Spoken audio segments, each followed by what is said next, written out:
મારી સાથે સ્થાનિક વેપારી જોડાયા છે. શું નામ છે? મારું નામ દાનાભાઈ જોશી. દાનાભાઈ, શું કહેવું છે? અહીંયા દર વખતે પાણી ભરાઈ જાય છે. આ પાણી લગભગ 5-7 વર્ષથી હું જોઉં છું.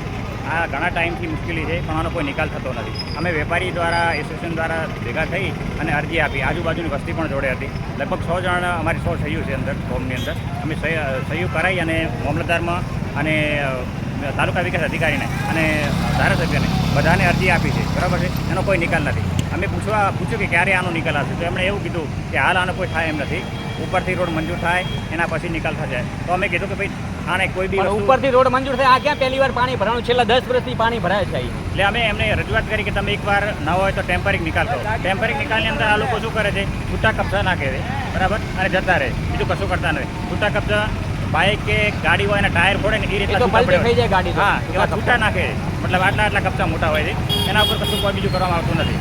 અને ખાડા તો હાલે તમે જુઓ છો, આ જગ્યા ઉપર જુઓ કેટલો ખાડો છે, જુઓ. સાચી વાત છે. અહીંયા જોઈ શકો છો કે પાણી થોડો પણ વરસાદ આવે તો સૌથી મોટી મુશ્કેલી દિયોદરમાં અહીંથી દેલવાડા રોડ ઉપર થાય છે કે અહીંથી વાહન ચાલકો હોય, અહીંયા હોસ્પિટલો આવેલી છે, કોઈ દર્દીને ઇમરજન્સી લઈને આવવું હોય, ઘણી બધી મુશ્કેલીઓનો સામનો અહીંયા વેપારીઓ હોય કે આમના ગામડેથી આવતા જતા ગ્રાહકો હોય કે અહીં આવતી સ્કૂલમાં વિદ્યાર્થીઓ હોય કે અહીં આવતા દર્દીઓ હોય, બધા લોકોને અહીંયા દર વખતે મોટી તકલીફનો સામનો કરવો પડે. કારણ કે અહીંયા જોઈ શકો છો મારી પાછળ જે છે એ સામે પુલ દેખાય છે અને આ છે આમ તો લાખણીવાળો રોડ છે, લાખણીને જોડતો રોડ છે, પરંતુ અહીંયા દિયોદર દેલવાડા રોડ કહેવામાં આવે છે. દિયોદર દેલવાડા રોડ ઉપર સામાન્ય વરસાદમાં પણ ખૂબ જ પાણી ભરાઈ જાય છે અને અહીંયા એકલા ખાડા છે. શું આ આરએનબી વિભાગને, સ્ટેટ વિભાગને દેખાતું નહીં હોય? સ્ટેટ હાઈવેને દેખાતું નહીં હોય? દર વખતે આની આ જ પોઝિશન, અને તેમ છતાં અમારે માંગણી કરવાની, આજીજી કરવાની. આ જનતાના અહીંયા જે વેપારીઓ છે, અહીંયા જે પબ્લિક છે, આવતી જતી જે આવનારા જે વાહન ચાલકો છે, એમના ટેક્સના પૈસાથી તો આ રોડ બનાવવામાં આવે છે, તો તમને વાંધો ક્યાં પડે છે? છેલ્લા 3 વર્ષથી આ પાણીનો નિકાલ માટે સારી કરે, સારી ખોદીને જતા રહે, બરોબર છે.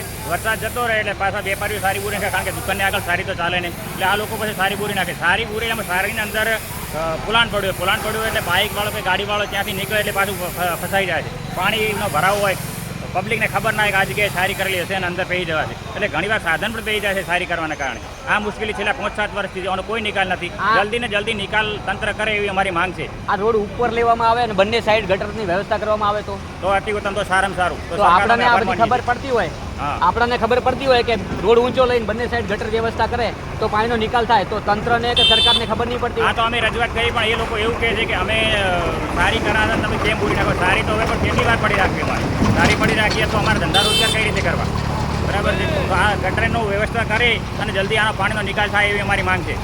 આ બધા વેપારીઓને આવી જ મુશ્કેલી? હા, અમે તમામ વેપારીઓ એક જગ્યાએ એકઠા થઈ અને મામલતદાર અને ધારાસભ્યને અરજી આપી હતી, બરાબર છે. એના પછી કોઈ નિકાલ નથી થયો નથી. થોડા કબજા નાખ્યા છે, પણ કબજા પણ તમે જો છૂટા જ પડ્યા છે. આવું જ્યારે પાણી ભરાય ત્યારે કોઈ આવે, કોઈ જોવા આવે? ના, કોઈ આવતું નથી. તંત્રના કોઈ અધિકારીઓ કે રાજકીય આગેવાનો? આ વર્ષમાં તો કોઈ આવ્યો નથી. આગલા વર્ષમાં આવ્યા હતા, સારી કરી હતી, બરાબર છે. સારી કરીને જતા રહ્યા, પાછો બુરવા કોઈ આવ્યો નહોતો. અમે તાલુકા વિકાસ અધિકારીમાં જે માણસો પહેલાં હતા એમને ફોન કર્યો હતો, એમણે કીધું હતું કે સારી તમે બુરતા ને અમે પાઇપની વ્યવસ્થા કરશો, પણ કશું કર્યું નહોતું. એના પછી એમને પડી રહ્યું. જોઈ શકો છો મિત્રો, આ છે દિયોદરના દેલવાડા હાઈવેની શરૂઆતમાં જ જે આજુબાજુના દુકાનદારો છે, અહીંયા હોસ્પિટલો છે, અહીંયા સ્કૂલ આવેલી છે, તમામ વેપારીઓ છે, ખૂબ મોટી હાલાકી ભોગવતા હોય છે દર ચોમાસામાં. એમાંય હજુ તો આ ચોમાસાની શરૂઆત છે. ગઈકાલે પહેલો જ એવો વરસાદ ધોધમાર પડ્યો છે અને પહેલાં જ વરસાદે આપ જોઈ રહ્યા છો અહીંયા પાણી કરી નાખ્યું છે. આજુબાજુમાંથી આવતા, ગ્રામીણ વિસ્તારમાંથી આવતા, દિયોદર આવતા લોકોને પણ હાલાકીનો સામનો કરવો પડે છે. અહીં આજુબાજુમાં જે પણ વેપારીઓ છે એમને 50%થી વધારે નુકસાન એટલા માટે થાય છે કે અહીંયા આવતા લોકો ડરે છે, કારણ કે પાણીમાં પડી જવાની બીક આવે છે. તો આટલી બધી રજૂઆતો તેમ છતાં કોઈ કાને લેતું નથી, કોઈ સાંભળવા તૈયાર નથી. શા માટે? આ લોકોએ તમને જીતાડીને ઉપર સુધી મોકલ્યા હોય છે અને આ લોકો વહીવટી વિભાગને કેટલી વાર અરજીઓ આપી છે, આવેદનપત્ર આપ્યા છે, તો અહીંયા કોઈ અધિકારી ફરકતા નથી જોવા માટે. આવું જ્યારે આવી તકલીફો આવે, પબ્લિકને તકલીફ પડે, ત્યારે તો તમે ગ્રાઉન્ડ ઉપર આવો.